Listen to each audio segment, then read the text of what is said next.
bahagia kita, rasa cinta kita kepada makhluk yang paling agung, baginda Nabi Agung Muhammad Sallallahu Alaihi Wasallam.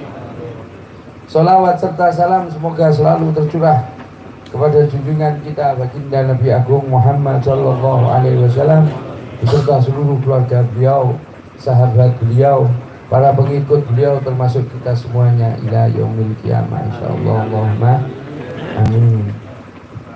Hadirin rahimakumullah, ada beberapa nasihat daripada beliau Al-Habib Taufik bin Abdul Qadir As-Sekaf.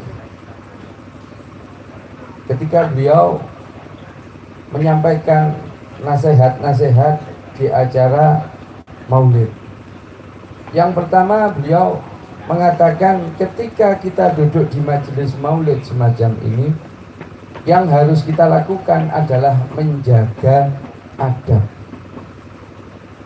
Menjaga adab, terutama adab terhadap beliau baginda Nabi Agung Muhammad Sallallahu Alaihi Wasallam. Beliau mengingatkan, termasuk beliau Habib Hadi bin Ali bin Hasan Al-Kaf juga pernah mengingatkan kepada saya, dan mungkin ada sebagian teman-teman juga mendengar nasihatnya beliau, yaitu ketika menyebut asma daripada baginda Nabi Agung Muhammad Sallallahu Alaihi Wasallam, sertakan gelarnya. Jangan langsung menyebut namanya. Begitu juga ketika kita bercerita dengan teman kita, menceritakan tentang sosok yang mulia ini baginda Nabi Agung Muhammad Sallallahu Alaihi Wasallam, jangan langsung menyebut namanya. Khawatirnya ketika kita langsung menyebut namanya, ketika kita bercerita atau berceramah dan sebagainya, menyebut langsung namanya, dikhawatirkan itu merupakan adab yang buruk terhadap baginda Nabi Agung Muhammad Sallallahu Alaihi Wasallam.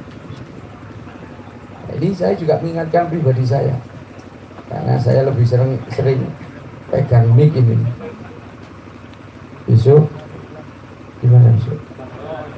Oh, Seraten. Ya. Hati-hati jaga daripada adab kita terhadap baginda Nabi Agung Muhammad SAW. Termasuk penyebutan, pengucapan daripada sholawat ketika ada asma Nabi Muhammad SAW disebut.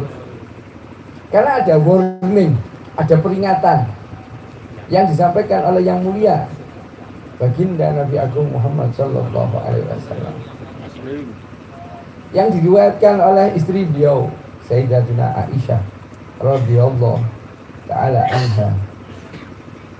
Ketika itu Sayyidatuna Aisyah berada di kamar yang mulia baginda Nabi Agung Muhammad Sallallahu Alaihi Wasallam. Kamar beliau Sallallahu Alaihi Wasallam ini tidak luas, kecil, sempit kamarnya. Dan juga pada saat itu penerangannya sangat minim. Waktu itu Sayyidatuna Aisyah radhiyallahu taala anha sedang kalau bahasanya itu bahasa Jawa dondom, mungkin dondom bahasa bahas itu kabeh. Ya, pada saat itu penerangannya redup, kemudian si jarum ini jatuh ke tanah. Lah, lantai yang mulia itu bukan keramik, bukan marmer, bukan granit, tapi tanah.